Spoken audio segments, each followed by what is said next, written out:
En el caso Barrios Altos contra Perú.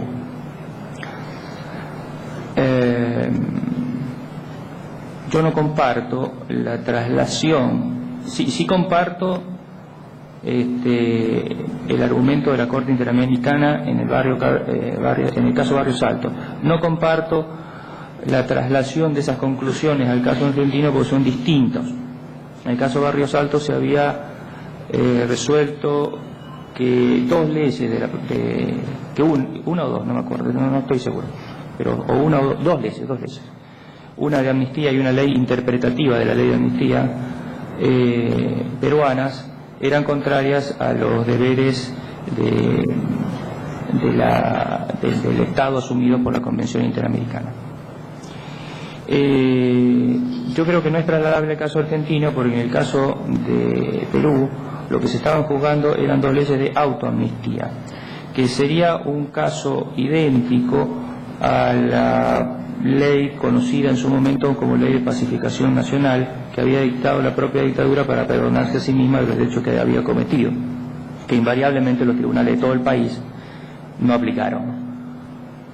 Más allá de que el Congreso la había declarado nula o no, los tribunales no aplicaron por su propia esencia. Yo no comparto de que ese caso sea trasladable a la Argentina. Es más, del propio caso Barrios Altos, uno de los jueces que votó concurrente, que no me acuerdo, creo que era García Ramírez o Ramírez García, una cosa así, dejó perfectamente aclarado la importancia de distinguir, o la distinción, mejor dicho, entre la autoamnistía, que era el caso del tratamiento, y las amnistías, porque las amnistías tenían un sustento, tenían un objeto pacificador, un sustento democrático, y que eran válidas en tanto tengan un alcance razonable. Las leyes argentinas de punto final y de obediencia debida cumplen, a mi criterio, esas características, las características de haber nacido como consecuencia de un gobierno democrático. Si nos remontamos a aquella época, podríamos ver claramente en el número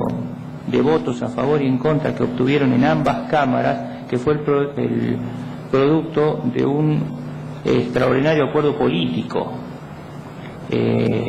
Consiguieron en aquel momento, me acuerdo,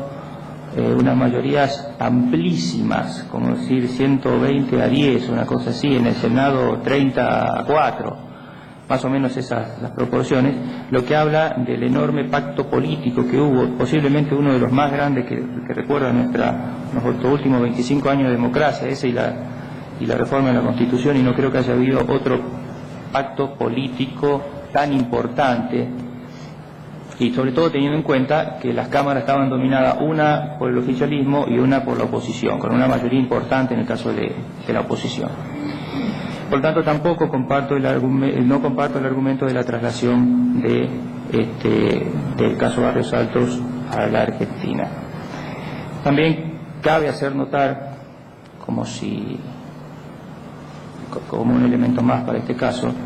que uno de los jueces que en el caso Simón,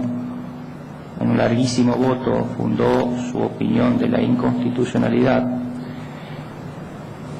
años antes había votado en otra causa, que era la causa Camps, donde había considerado precisamente estas características de las leyes de amnistía, diciendo, primero, catalogándolas como lo que realmente son, dos leyes de amnistía, porque no hay duda que son eso, son dos leyes de amnistía. A pesar de los nombres bastante ingeniosos que en su momento se les dio, son dos leyes claramente de amnistía. Y había considerado en ese momento que con ello no se vulneraba ninguno de los compromisos internacionalmente asumidos por el país y que tenían un alcance razonable, que eran producto de una decisión soberana en democracia y que debían ser respetadas. Luego, años después, dijo otra cosa y no dio una explicación, a mi criterio no dio una explicación clara, en realidad no dio ninguna explicación de por qué cambió de opinión. Otro de los argumentos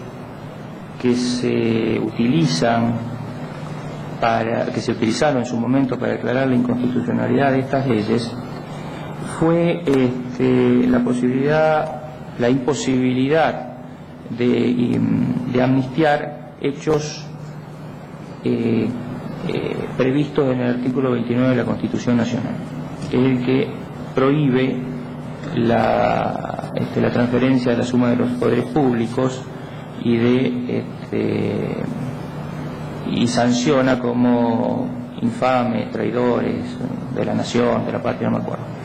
Hay acuerdo de que este tipo de delitos, eso sí hay un acuerdo, que eso es insolayable, de que este tipo de delito es imperdonable, es inamnistiable y no indultable. Pero en el caso de Simón es imposible pensar que podría aplicarse, porque Simón era un suboficial de la policía. Simón tenía la jerarquía que tienen los muchachos que andan con la moto haciendo las multas. Por lo tanto, pensar que un suboficial de la policía tenía la suma del poder público en nuestro país es un absurdo. Tenía un poder enorme, extraordinario, pero no la suma del poder público. Tenía, evidentemente, un poder al amparo de quienes tenían la suma del poder público. Por lo tanto, ese argumento no es aplicable según mi modesto y no especializado criterio. Otro de los argumentos que en su momento se utilizó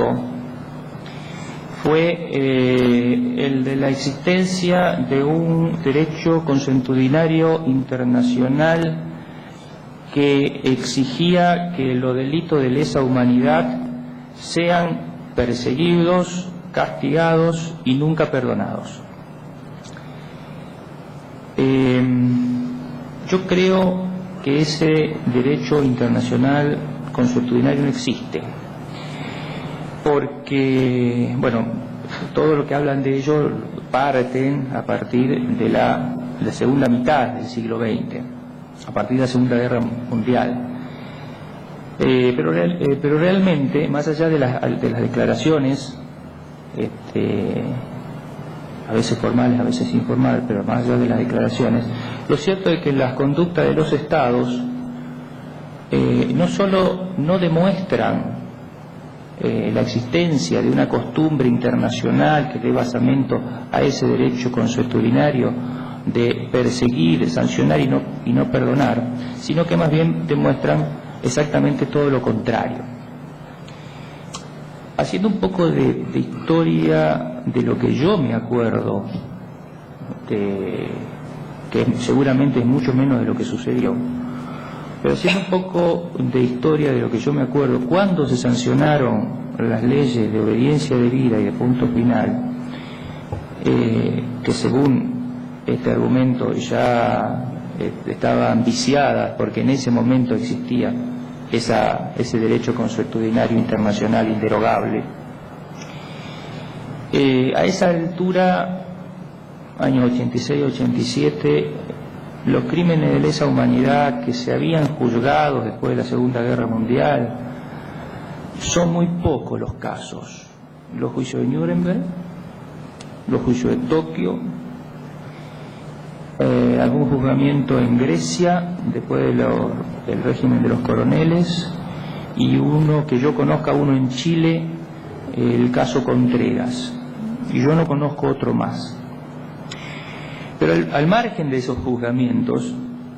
la conducta prevaleciente fue la de no juzgar. Si no, cabe recordar, por ejemplo,